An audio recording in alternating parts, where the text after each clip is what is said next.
The cab believed to be responsible for a deadly hit and run may have come from this area, and police are asking for your help.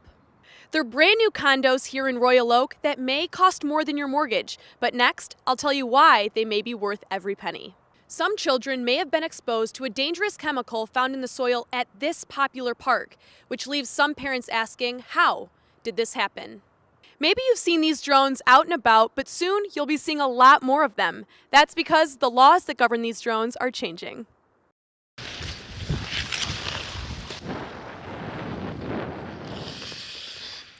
I'm here at the Dearborn Ice Skating Center in Dearborn, Michigan, home to hockey players, pair skaters, and single skaters.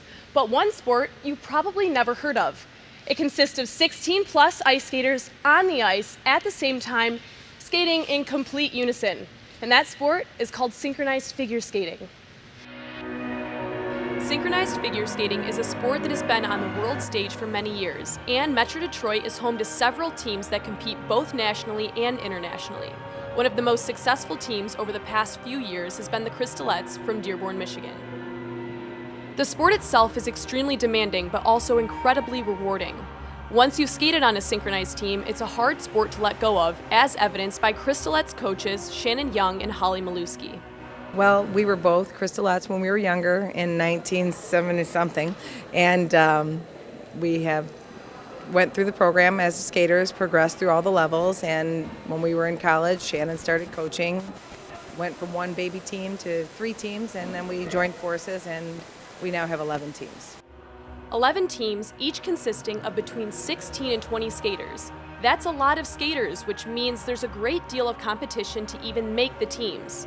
If you do make the team and become a Crystalette, you have the chance of representing the United States on Team USA. The Crystalettes have had several teams in the past that have reached this elite status. Such an honor. I think anytime you represent your country, even when we go internationally and maybe the years we didn't get the world team berth, but to be on the U.S. world team is an incredible achievement. It's the top 2 in the United States. To be on a synchronized skating team, you have to be more than just a good skater. The training schedules can be grueling and the travel can be exhausting, but that doesn't stop hundreds of Metro Detroit skaters from competing. I think it's a way of life. I mean, you sacrifice so much of time, money. You have to have so much tolerance of each other and situations, and oftentimes when they're skating, what's important to you may not be so important to me. I may not understand that you want to miss practice for your grandmother's 95th birthday, and what's important to me is I have this study group that's going to be preparing for my college final exam, and they just have to honor each other's individuality and then come together at practice, put everything else aside, and get the job done. Getting the job done takes enormous commitment, but it's not all hard work. It's incredibly rewarding and a lot of fun. Okay. Ooh, baby! Oh, okay. So if you've watched any of this year's Olympic Games, you'd know that skating is a very popular sport to watch. Currently, the International Skating Union is deciding whether or not they want to put synchronized skating into the Winter Olympics. So, Crystalettes, what do you have to say? 2022 Beijing Winter Olympics? You heard it there. Reporting from Dearborn, Michigan, I'm Spencer Thomas.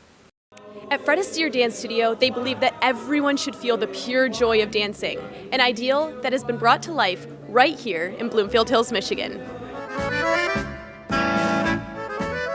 Cheryl Angelelli understands the rigors of world-class athletic competition. As a swimmer, she competed in 3 Paralympic Games, winning gold and silver medals in Athens and Beijing. So when she decided that she wanted to start a wheelchair ballroom dance program here in Michigan, adapting to a completely different sport came easily for her. When I started dancing, it was really different for me because I came from a sport where I was a single participant. It was just me competing and training and racing, and so it was difficult to now have to work with a partner. And so it takes a lot of trust, and it takes a lot of communication and connection. Cheryl's partner is Tamerlane Gattarelli, and the program they've created is called Dance Mobility. Once a month, Cheryl and Tamerlyn, along with a dozen other dance professionals, instruct people with disabilities on the finer points of ballroom dancing. Wheelchair ballroom dancing has actually been around since the 1960s. It originated in Sweden in 1968 as a way to provide recreational opportunities for people who were in the rehabilitation process. And then in the 1970s, they had their first wheelchair ballroom competition. So it is very, very popular in Europe and in Asia, and it is slow to grow here in the United States. And we're hoping through our participation in the sport and what we're doing here at Fred Astaire with Dance Mobility that we can grow the sport and it becomes more popular. For those of you who are thinking about trying ballroom dancing but are afraid you don't have what it takes, don't worry. The only thing you'll need to bring is your wheelchair. And Dance Mobility can provide a custom-made dance chair if you'd like to try something a little more advanced. So people come to the class, they have an option. They can use their own chair if they're comfortable in their chair. We do have some dance chairs for people if they would like to use a dance chair. And just their experience will be a little bit different if they use a dance chair because obviously the chair is built for dancing. With the success of wheelchair ballroom dancing, the Dance Mobility program has now expanded and is offering classes for both amputees and stroke survivors. We always say dance is for everybody, and so there are no limitations on the dance floor, just possibilities. Here at Fred Astaire Dance Studio, you will find people from all different walks of life, able-bodied and people with disabilities, all because of one reason: they love to dance. So if you love to dance, come on out every Saturday of the month for free classes. From Bloomfield Hills, Michigan, I'm Spencer Thomas.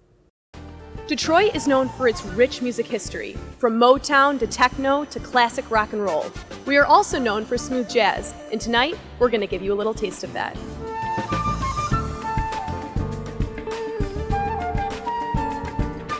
Alexander Zonchek has been performing the music that he loves for audiences for the better part of 3 decades. From huge music festivals to small, intimate venues, Alex and his band have carved a niche in an exploding music scene here in Detroit. With literally hundreds of bands playing dozens of different venues across the city every night, you might think that finding enough talented musicians to meet that demand might be difficult. For Alexander, it really hasn't been a problem.